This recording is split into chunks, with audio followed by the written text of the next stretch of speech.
안녕하세요. 커피앤톡입니다. 오늘도 오셔서 감사드립니다. 제가 지금 읽어드리겠습니다. 안녕하세요. 가끔 듣기만 하다가 오늘은 한 남자분의 이야기를 듣게 되었습니다. 요즘 우리 사회에서는 가정과 직장 사이에서 갈등을 겪는 분들이 많이 계십니다. 이 남성분은 40대 후반으로 아내와 주말부부로 살고 있습니다. 결혼 후 8년이 지난 어느 날 지역 이사를 받게 되었는데 이로 인해 아내와의 관계에 문제가 생겼습니다. 아내는 처음에는 이해가 되지 않았지만 결국 그의 열정을 이해하고 지지해주기로 했습니다. 직장을 사랑하는 마음과 가족과의 시간을 모두 소중히 생각하는 그의 이야기는 많은 공감을 이끌어냈습니다. 그렇게 이야기를 나누고 용기 내어 보낸 이 남성분의 이야기는 저희에게 큰 용기를 줬습니다. 소중한 이야기를 함께 나누어 주셔서 감사합니다. 계속된 관심과 사랑을 부탁드립니다. 감사합니다. 아내와 일에 대해 의견 충돌이 있었지만 아내가 이해해주고 노력해줘서 감사했습니다. 처음에는 지방 발령이어도 집에서 출퇴근하기로 했고 아내는 그 결정에 안심했다. 그러나 출퇴근이 전쟁과 같은 경험이었고 가족과의 시간을 보내지 못했다. 매일 6시간 운전하다가 교통사고가 발생했지만 고속도로 사고가 아니어서 다행이었다. 그러나 아내와 함께 고민했고 앞으로도 이렇게 지내는 것은 어려울 것이라고 생각했습니다. 그래서 우리는 이 문제를 다시 논의하게 되었고 아내는 어쩔 수 없다면 내게 따라와 중간 지점으로 내려가기로 했습니다. 그 말에 저는 너무 고마웠고 기뻤지만 사실은 아내도 일을 하고 있고 같이 수입을 올려야 했기 때문에 장모님이 돌보는 날이 많았습니다. 하지만 만약 우리 모두가 이곳을 떠나야 한다면 아내는 새로운 직장을 찾고 아이 돌보는 사람을 구해야 했기 때문에 쉽지 않았습니다. 아내는 자신의 일에 대한 욕심도 있고 만족도 높았기 때문에 저에게 희생을 강요하는 것은 원치 않았습니다. 따라서 우리는 주말 부부로 살기로 결정했습니다. 이제 일단은 이렇게 지내다가 나중에 상황이 좋아지면 다시 원래대로 돌아갈 생각이기 때문입니다. 혼자 살 집을 찾는 것도 어렵지 않았고 그냥 편안히 쉴 수 있는 집이면 좋았습니다. 아내는 집을 보러 올 때 꼭 같이 가겠다고 해서 주말에 집을 알아보러 다녔습니다.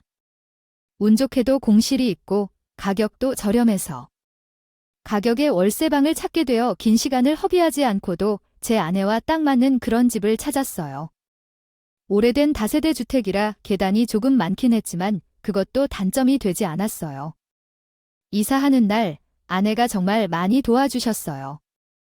짐이 많지 않아 어려울 것이 없다고 하셨지만 얼마나 오래 머물게 될지도 모르는데 이사를 한 이웃들에게 인사를 해야겠다는 생각에 아내가 소소하게 준비해온 떡과 과일을 각 집에 돌리기도 했어요. 거리도 멀고 집이 작아서 이사한다고 할 만큼 크지 않았지만 쉬는 날에 시간을 내어 따뜻하게 챙겨주신 아내에게 정말 감사했어요. 아내 덕분에 주변 이웃들과도 인사를 나눌 수 있었고 어색하지 않게 지낼 수 있었어요. 옆집에는 한 여자가 살고 있었는데 조금 어색한 관계였어요. 혼자 사는 여자이기 때문에 조심스러웠고 제가 남자라서 더욱 경계스러워했던 것 같아요. 이웃 사이가 아니면 그냥 지나쳤을 때는 인사 정도만 하고 넘어갔어요. 그러던 어느 날 문을 열던 중에 도움이 필요한 상황으로 이어질 것 같았어요. 나는 언제부터인가 옆집 여자가 마주하면 조금 겁에 질린 듯한 모습을 보이곤 했다. 그녀는 대놓고 벌벌 떨거나 하는 것은 아니지만 왠지 불안해하고 자꾸 두리번거리는 등의 행동을 많이 보였다. 옆집 여자가 몇 번 머뭇거리며 뭔가 물어볼 것처럼 나를 불러 세운 적이 있긴 했지만 그냥 인사만 하고 휙 집으로 들어가고 나서 무슨 일이라도 겪은 건가 싶어 물어볼까 생각한 적도 있었지만 이미 지난 사이도 아니었고 굳이 섭섭한 행동으로 받아들일 필요성을 못 느끼고 넘어갔다. 그렇게 평범한 일상을 보내며 살아왔다. 금요일이 되면 아침 일찍 출근할 때 미리 차에 아내와 아이가 있는 곳으로 향했다. 퇴근하면 곧장 아내와 아이를 기다리는 가족에게 조금이라도 빨리 도착하기 위해서였다. 아내는 내가 집에 돌아오는 날에는 나를 위해 식사를 준비해 주었다. 제사대로 아이와 아내의 웃음소리가 가득한 그 집에서 지내면 나도 웃음이 끊이질 않았다. 일요일 저녁, 가족이 함께 있는 집이 아닌 혼자 지내는 집으로 돌아갈 때면 뭔가 빼놓고 온 것 같이 공허함을 느꼈고, 혼자 지내는 집에 도착하면 더는 모를 공허함이 채워졌다. 부부가 떨어져 지내며 마음도 멀어진다고 하지만 나는 그 말을 이해할 수 없을 만큼 아내와 아이가 그리워서 마음이 아프다. 친하게 지내는 동료 중 한 명이 혼자만의 공간이 생겨 너무 편하지 않느냐고 물었는데 저는 그 동료에게 이렇게 대답했어요. 가족과 지내다 평일에 혼자 시간을 보내냐는 것은 아무나 없이 마음껏 하고 싶은 것을 하며 있을 수 있어서 유부남에게는 너무 행복한 일이야. 자네도 약간 편하기는 해도 더 힘든 것들이 있어?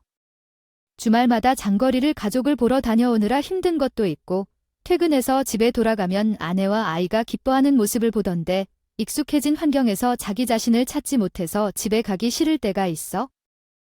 혼자만의 빈 공간에서의 공허함 때문에 재미를 느끼지 못하는 건데 아이가 있다면 모든 게 재미있을 걸. 자넨 가족을 정말 사랑하구나. 아내와 아이가 없어도 괜찮다는 게 다행해. 가끔은 서운한 감정도 들 수 있지만 아내는 매일이 서운한 기분일 거야. 주말에 집에 돌아가면 케어해주니 고마워해. 자네들은 정말 훌륭한 커플이구나. 그 동료는 잔이야. 남편이 날 보호하고 아내가 편안하다는 건가 봐의 결혼 후 처음으로 애초가라 라는 말을 들었더라. 이처럼 내 삶에 소중한 인연이 있다는 걸 알았는데 라고 말했어요. 매일 아내와 여러 번의 통화를 했고 자기 전에는 꼭 아이와 영상통화로 밤 인사를 나눠요. 떨어져 지내서 곁에서 늘 챙겨줄 수 없는 미안함도 있었기에 연락만큼은 정말 꼬박꼬박 신경 쓰며 했어요. 아내와 아이가 제게 서운함을 느끼는 걸 원하지 않아서요. 그런 제 노력을 아내와 아이도 알까봐 언제나 제 연락을 기분 좋게 받아주고 애정 표현도 함께 지낼 때보다 더 많이 해줬죠. 이렇게 지내니 저는 당연히 큰 문제가 없을 거라고 생각했어요. 물론 큰 문제도 없었고 작은 다툼도 없었고요. 그렇게 잘 지내며 일을 마치고 다시 복구하면 되겠다 생각하고 안심을 하기도 했어요. 어느 날 의아한 일이 있었어요. 그날은 추적추적 비가 내리는 날이어서 제가 머무는 집은 오래된 건물이라 그런지 비가 오는 날이면 뭔가 더 분위기가 싸한 느낌이 들었어요. 그날 저녁 일찍 퇴근해 간만에 저녁을 챙겨 먹은 후 여유롭게 TV를 보고 있었어요. 그런데 문 밖에서 큰 소리가 들려서 깜짝 놀라 현관문을 열었죠. 저는 집 밖을 살펴보았고 곧 그것이 소음의 원인인 것을 알게 되었습니다. 현관을 열자마자 눈에 띄었던 것은 우리 집과 옆집 사이에 앉아있는 옆집 여자였습니다. 한 손에 얇은 프라이팬을 쥔 채 떨고 있는 모습이었어요. 들은 소리는 난간과 옆집 여자가 들고 있는 프라이팬이 부딪혔을 때 나는 소리였습니다. 그 모습을 보고는 무시할 수 없어서 옆집 여자에게 무슨 일이 있는지 물어보았습니다. 그러나 겁에 질린 여자는 너무 무섭다며 반복해서 말했습니다. 내가 어떤 일인지 몰라 그만하라 말하면서 말 이쁜 여자에게 우리 집에서 따뜻한 차라도 한 잔 대접할 테니 들어와 달라고 했습니다. 당연히 거절할 것으로 생각했지만 여자는 몸을 일으키며 비틀거리며 저희 집으로 들어왔어요. 사실 대접할 만한 차는 전혀 준비되어 있지 않았어요. 남자 혼자 집에 있다면 그런 것을 갖고 있는 것은 불가능했습니다. 운이 좋게도 이사 온 날 아내가 가끔 마시는 보리차 티백이 있어서 우려내어 주었습니다. 옆집 여자는 여전히 떨며 고마워하면서 말했습니다. 그러나 아무 말 없이 있어야 하는 10분이 지난 후 옆집 여자도 조금씩 진정이 되어갔습니다. 그때야 나름 집에 어떤 사건이 일어났을지 궁금해 물었지만 옆집 여자는 쉽게 입을 열지 않았습니다. 답변을 기다린 후에야 내 생각은 별거 아니라고 대답했어요. 제게 뭔가 확실한 일이 아닌가 물어왔고 프라이팬은 왜 들고 나왔는지 도움이 필요한 건 아닌가 물었어요. 그러나 옆집 여자는 수상한 사람을 본 것 같아서 혹시나 하는 마음에 들고 있었던 것뿐이라고 폐를 끼쳐서 미안하다고 말했어요. 그리고 지금쯤이면 괜찮을 거라고 했고 차를 받으며 자신의 집으로 돌아가더라고요. 그 후로 옆집에서 소란스러운 소리를 여러 번 들었지만 그날처럼 외부에서 덜덜 떨고 있는 적은 없었고 불편해하는 것 같아 신경 쓰지 않고 살았어요. 그런데 어느 날 정말로 믿을 수 없는 일이 벌어졌어요. 보통은 밤 12시쯤에 잠들지만 그날은 몸이 조금 피곤했던지 평소보다 일찍 잤어요. 중간에 화장실에 가고 싶어서 일어났고 다시 누웠을 때 현관벨이 미친 듯이 울렸고 밖에서는 무서워하며 살려달라고 소리쳤어요. 그 시간은 새벽 4시였고 그 사건의 주인공은 옆집 여자였어요. 너무 놀라 현관문을 열었고 그 여자가 하는 말에 소름이 돋았어요. 아저씨, 제발 문 열어주세요. 도와주세요. 살려주세요. 이따금 늦은 새벽에 어떤 사건이 일어날지 모르잖아요. 도와주세요. 저를 도와주세요. 무서워요. 집에 침입자가 있어요. 경찰에 신고해주세요. 누군가가 침입했다고요. 설명 좀 해주세요. 누군지 모르겠어요. 누가 온 것 같으신데요. 저도 무서워하지 말고 침착하게 설명해주세요. 그 당시 프라이팬에 앉아 평화를 찾았던 기억도 있어요. 그때도 마주한 느낌이 넘쳤죠. 그리고 이제 진짜 침입자가 있어요. 거울에 비춰져 눈을 마주쳤다고요? 어떻게 할까요? 지금까지 제 집에 있어요. 일단 진심하게 진정하세요. 제가 확인하러 갈 테니까 이곳에 기다려주세요. 이웃 여자는 머리를 끄덕였어요. 무서워하는 표정입니다. 어릴 때 운동을 즐겨 했기에 한 명 정도는 제압할 수 있겠다는 생각이 들었어요. 그래서 집에 여자를 둔 채로 이웃집으로 가까이 다가가 문을 열고 들어갔습니다. 옆집도 우리 집과 구조가 같은 스튜디오 아파트라 몸을 숨긴다고 해도 딱히 숨겨질 곳은 없었어요. 그래서 가장 눈에 띄는 침대 밑으로 시선을 돌렸고 저와 범인도 딱 눈이 마주쳤어요. 저는 그 범인을 확인한 순간 가슴이 철렁 내려앉았습니다. 범인은 너무나도 익숙한 얼굴이었기 때문이죠. 범인은 저와 눈이 마주치자 침대 밑에서 슬금슬금 나오기 시작했고 서로를 정면으로 확인한 순간 입이 다물어지지 않을 만큼 놀랐어요. 범인은 다름이 아니라 제 아내였던 거예요. 저는 너무나 놀라 말조차 더듬어 물었어요. 왜 당신이 여기에 있어요? 그것도 이 늦은 시간에 다른 사람 집으로 침입해서 무슨 짓을 하는 거죠? 윤준이는 뭐며? 아니요. 지금 남편이지 옆집 여자와 바람을 피웠다며. 시간이나 뭐, 애나 뭐, 그렇게 더 중요하냐고. 어쨌든 가만히 있으세요. 물론 이렇게 당신이 나긴 뭐가 있어? 지금도 보니까 이런 식으로 겁먹었던 것이지. 20년 전에 당신은 너 그때가 만나서 당신이 아무것도 사이에 그 집에 너 지금 하는 말이야. 내가 나가겠다. 그건 뭐며? 그게 뭐 면화? 그래도 너가 뭔 건지 그건 범죄야. 그게 누가 알아야 해요. 그래서 왜 나는 이렇게까지 범죄를 저질렀는지 생각해 볼 필요가 있어? 왜냐하면 너는 나와 윤준이에게 뻔뻔하게 대하면서 연기를 해낼 정도로 무모한 행동을 했잖아. 그러면 너는 정의로운 사람일 거야. 내가 어째서 이런 행동을 했는지 생각조차 못해. 그것도 다 너 때문이야. 그게 무슨 소리야? 도대체 어디서 내가 바람을 피는 거라고? 너는 뭐 옆집 여자에게 나를 빗대는 근거를 어디서 찾아? 이 질문이 무슨 뜻이야? 나는 이사 온 날 이웃에게 안녕도 안 하러 다니지 않았어. 그런데 나중에 마주치면서 너네가 아주 친숙하게 안녕을 인사하면서 보던 걸 다 봤어. 처음부터 내가 여기 온 이유가 옆집 여자랑 뭘 하러 온 거지 아닐까 싶어서 마주칠 때마다 가까이 붙어 있었잖아. 끝내 말도 안 되는 소리를 하는구나. 그냥 이웃뿐이니까 예의상으로 가볍게 인사한 거야. 그리고 너는 왜 아내와 함께 집을 둘러보러 다니는 거지? 이 집을 너무 좋아해서 결정했다고 전화로 말해놓고 무슨 소리를 하는 거야? 아내에게 나도 모르는 새 두 얼굴이 있었어. 아내는 심한 미인증이 있었어.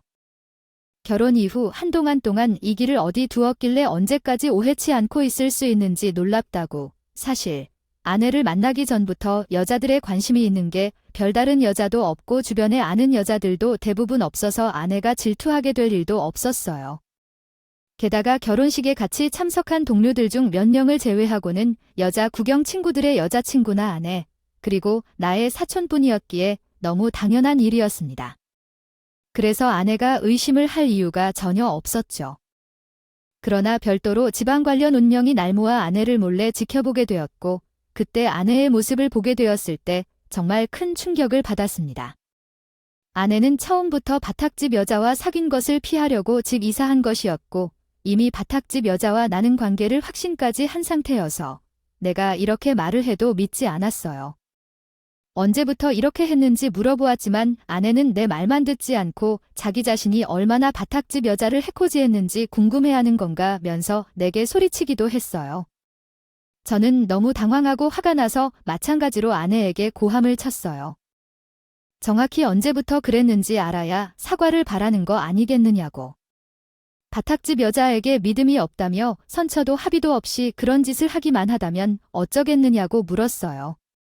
하지만 아내는 내가 바탁집 여자에게 사과를 한다고 하는 것이 마음에 안 들어서 왜 난 나서서 사과를 해야 하는지 강하게 반박했지요. 아내의 태도에 머리 끝까지 화가 솟구쳤어요. 당신은 왜 그 여자한테 사과를 해? 나는 싫어. 마음에 들지 않는다고? 왜 당신 아내인 내가 당신의 불륜녀한테 피해를 끼쳐서 그게 너무 가슴이 아프고 미안하고 그래? 정말 그러기라도 한 거냐고? 여보, 제발 정신 좀 차려. 당신이 앉아서 좀 제대로 하란 말이야. 옆집 사람을 여자로 보지 말고 그냥 이웃으로만 봐. 당신이 나와는 상관도 없는 사람을 당신의 의심 때문에 그 어처구니 없는 상상 때문에 큰 피해를 끼쳤다고. 일이 해결되건 그렇지 않건 당신 때문에 트라우마가 생길지도 모른다는 생각은 정말 못하는 거야? 그럼 나는 당신과 옆집 여자 사이로 인해 내가 생길 트라우마는 어떡할 건데? 왜 저 집 여자만 감싸고 도느냐 말이야? 당신에게 도대체 난 뭐야? 뭐냐고. 나를 이해해 줄 생각은 끝까지 못하고 있잖아. 당신 정말 옆집 여자랑 내가 불륜을 저지르는 사이면 같이 살겠지? 뭐하러 이렇게 따로 살겠어? 상식적으로 생각을 좀 해봐. 아내는 끝까지 대화가 통하지 않았어요. 저와 아내의 높아진 언성 때문에 제 집에서 몸을 사리고 있던 여자가 상황을 확인하기 위해 제 집에서 나와 자신의 집으로 왔고 저와 아내를 보고는 많이 놀라했어요. 저는 옆집 여자에게 제 아내가 큰 오해를 하는 것이라고 말했어요. 바람에 이러한 사달이 사건이 발생한 것 같다고 하네. 대신 제가 머리를 숙이고 사과했어요. 옆집 여자는 아직 사과를 받아들일 준비가 되어 있지 않은 것 같다며 상황을 이해하지 못한다고 말했어요. 그렇게 한동안 후에 말을 꺼냈어요. 옆집 여자는 같은 직장의 남자 동료를 의심하고 있었다고 말했어요. 저희 아내는 범인으로 의심한 적도 꿈에도 상상하지 못했다고 했어요. 아내는 옆집 여자가 이러한 상황에서도 저에게 불만을 품고 있다며 얼마나 수치스러운 상황인지 몰랐다고 말했습니다. 옆집 여자는 아내가 자신에게 해준 일들을 생각하며 아내의 행동이 맞는 것인지 물어보았어요. 아내는 그 말에 갑자기 화를 내며 절대 얼굴을 찌르려 한 것인데 그런 경고에도 불구하고 이해하지 못했다고 말했어요. 저는 아내의 말을 듣고 어떻게 그런 일이 발생했는지 의아했습니다. 아내는 옆집 여자를 고의로 괴롭혔다고 솔직히 이야기해 주었어요. 처음에는 그저 옆집 여자를 따라다니기 시작했고 이사 온 지 한 달이 지난 뒤에 시작되었다고 했어요.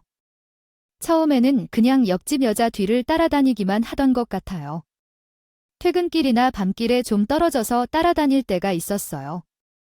따라다녔고 저와 인사를 나누는 것을 목격한 뒤로는 점점 심해지기 시작한 거죠. 자신이 얼굴을 밝히고 대놓고 한다면 제 귀에 바로 들어가게 뻔하니 얼굴을 드러내지 않는 가진 방법으로 옆집 여자에게 겁을 줬더군요.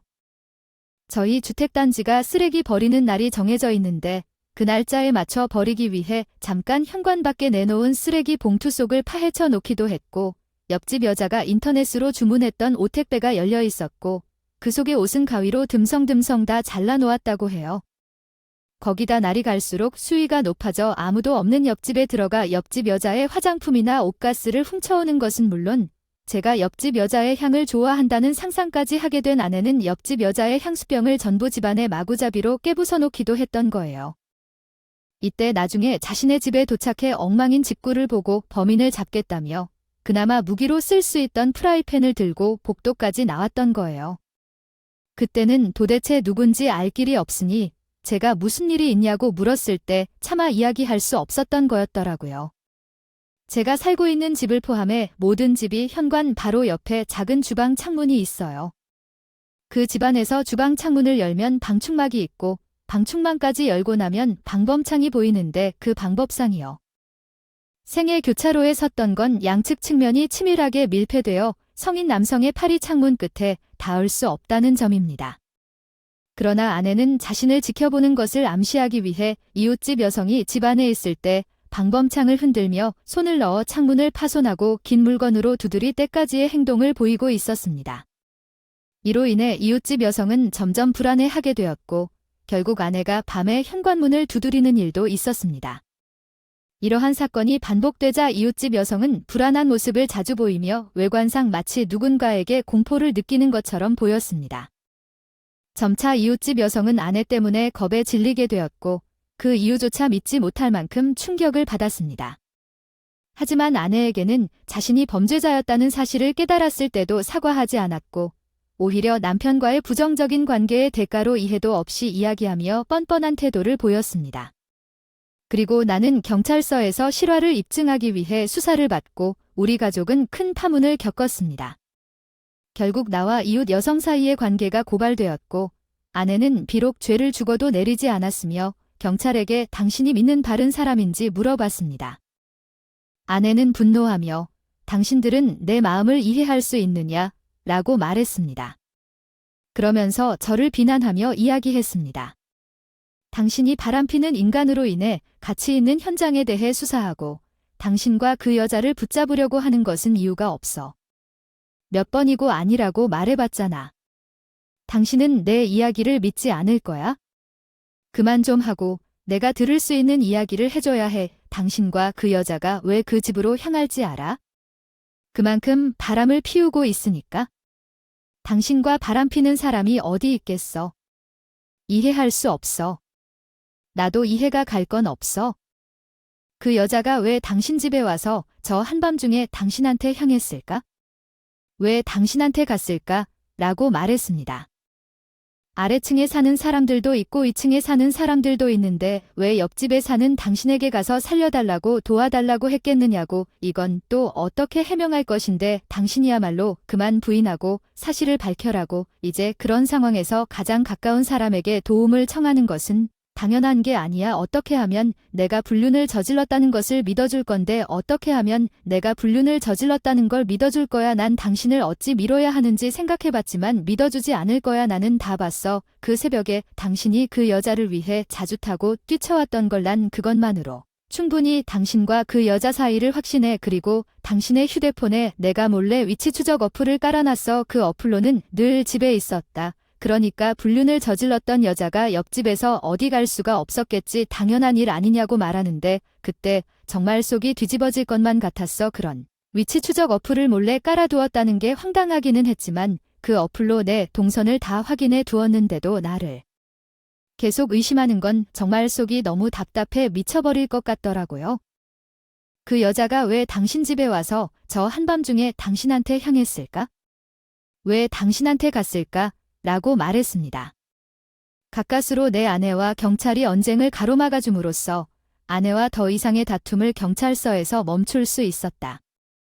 경찰은 나와 옆집 여자에게 정말 불륜을 저지르고 있는지 물었다.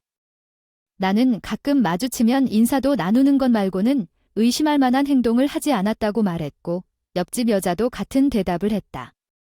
우리가 불륜을 저지르고 있다는 증거는 없었기 때문에 경찰은 우리 말을 믿었다. 아내는 옆집 여자에게 스토킹하고 주거 침입하는 등의 행위를 했다고 이야기했지만 증거가 부족해서 아내 말에 동의할 수 없었다. 아내는 내가 옆집 여자에게 냉담함을 베풀 수 없다고 생각했지만 그것은 아내의 자신의 잘못을 인정하지 못하는 상황 때문이었다. 그러던 중 옆집 여자가 갑자기 말을 꺼내 원치 않는 법적인 문제를 법으로 처리하고 싶지 않다고 했다.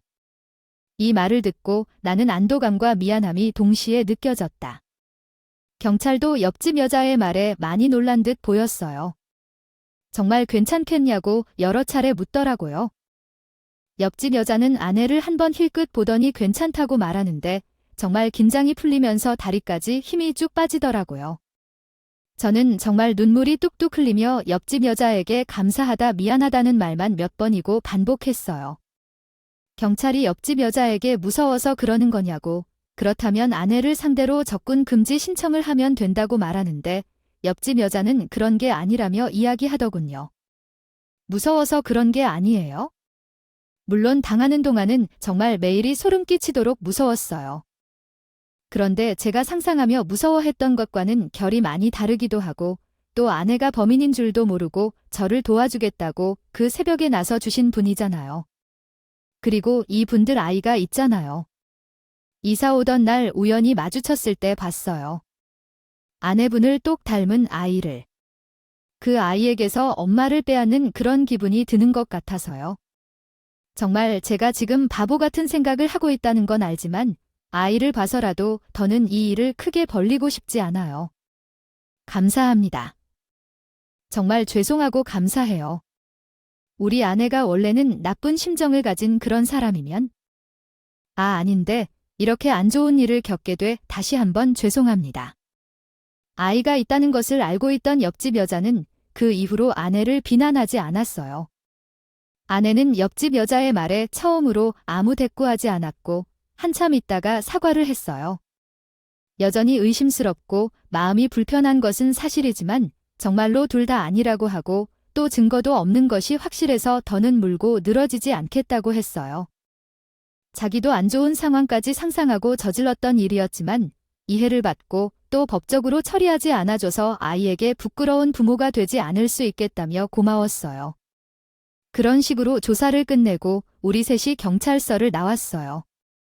어쩌다 보니 셋이 함께 집으로 돌아왔고 운동한 아내는 드디어 옆집 여자에게 사과를 했어요. 아무리 질투에 눈이 멀었어도 이런 행동은 안 되는 일이었다고요. 해서는 안 되는 행동이라는 것을 생각하고 있어도 몸은 어느새 그런 행동을 저지르고 있었어요. 하늘을 맹세해서 앞으로는 절대 이런 식으로 행동하지 않겠다고 말했어요. 옆집 여자는 최대한 아무 관계도 아님을 증명하고 싶었지만 끝까지 믿음을 주지 못한 곳에 대해 유감했다고 말하고 자신의 집으로 들어갔어요. 집으로 돌아온 후 둘 다 회사에 연차를 썼고 오랫동안 깊은 대화를 나누었습니다. 처음에 아내는 어떻게 해야 할지 모르는 상황에서 이제는 무얼 해야 맞는지도 모르겠다고 했습니다. 아내는 제게 의심을 품고 불안해한다고 말했고 자신의 의지대로 몸이 따르지 않는 느낌을 받았다고 했습니다. 그러면서도 아내는 의심하지만 의심을 멈출 수 없다고 말했습니다. 저는 아내에게 이렇게 오랫동안 함께 생활하면서 어떻게 의심 속에서 참고 버틸 수 있었느냐고 물었습니다. 아내는 함께 지내는 동안 제가 자신을 사랑하고 아껴주는 것을 느낄 수 있었다고 했고 몇 번이나 몰래 핸드폰을 본 적이 있었지만 의심할 여지가 없을 만큼 군더더기가 없었다고 언급했습니다. 그러나 아내는 몸이 멀어지고 불안해하는 느낌이 생기자 눈으로 확인할 수 없었고 옆집에 혼자 사는 여자를 알게 되면서 상상이 커져 불안해하는 모습을 털어놓았습니다. 그런 힘든 상황에서도 아내는 힘들었지만 계속해서 행동했다고 했습니다. 저는 아내의 이야기를 듣고 많은 생각이 들었고 그 후 일주일 뒤에 다시 집으로 돌아가 가족과 함께 다시 시작하기로 했습니다. 물론 다시 한번 긴 여정이 시작되었습니다. 운전하며 6시간 이상을 왕복하는 여정은 아내를 위한 일이라는 생각으로 시작했어요. 옆집 여자로 인해 불편한 상황도 겪지만 아이와 아내를 위해 조금 힘든 일을 할 수 있으면 좋겠다고 마음먹었습니다. 그 결과 아내의 불안이 많이 가라앉게 되었어요. 이제 지방까지 출퇴근하기 시작한 지 1년이 지났고 조금씩 익숙해져서 힘든 것도 무뎌져 가고 있어요. 주말 하루는 제가 쉬도록 아내와 타협한 덕분에 상황이 나아졌고요. 아내는 여전히 제게 의심하고 욕할 때도 있지만 제가 상대하며 이해해주는 노력을 아끼지 않고 있어요. 상대만 힘들지 않고 욕먹는 것이 아니라 당사자도 정신적으로 어려운 상황인 만큼 아내를 이해하고 함께 노력하며 조심하고 있어요. 그 누구보다도 여전히 아내를 소중히 생각합니다. 사랑하고 있고 앞으로도 아내를 사랑하며 미래를 함께 그려나가려고 해요. 사랑하기에 아내의 치료를 적극적으로 도와주고 또 제가 아내를 이해하고 배려하며 그렇게 제 배필이 조금씩 부부의 관계 속에서도 행복을 찾아가길 바라고 있어요. 상상도 못했던 큰일이지만 그때의 일을 아내도 반성했고 아직도 그때의 일이 자신이 한 일 중 가장 창피하고 못된 짓이었다는 것을 깨닫게 되었어요. 제가 다시 원래의 집으로 들어오고 나서 아내가 제 핸드폰에 깔아두었던 위치 추적 어플도 스스로 지우고 더는 그런 어플을 설치해서 제가 어디서 뭘 하는지 궁금하면 그때가 언제건 물어보라고 거짓 없이 다 알려주겠다고 그러니 다시 시작하는 마음으로 저에 대한 믿음을 조금씩 키워나가 보자고 이야기해줬어요. 그 말이 힘이 조금은 됐는지 자신도 질투든 불안이든 느끼게 됐을 때 솔직하게 털어놓겠다고 말해주었어요. 저는 그때 정말 큰 희망을 받고 더욱 놀랐던 건 아내 만행도 있고 저도 혼자 지내던 집에서 나와서 옆집 여자와 관계가 완전히 끝난 줄 알았는데 저 몰래 연락을 하는 사이까지 발전했더군요. 그걸 알고 물어보니 옆집 여자가 먼저 연락을 줬었다면서 그걸 시작으로 지금은 편하게 연락하는. 그러면서 당신의 이야기를 들려줘서 감사합니다. 그저 감사하게 생각하며 버티며 관심을 가져주는 시청자분들에게 감사드립니다. 저는 끝까지 당신을 응원하고 있으며 당신의 노력과 결의를 응원하고 있습니다. 당신과 아내가 서로 더 단단한 관계를 갖는 데 도움이 될 수 있도록 최선을 다해 조언해 드리겠습니다.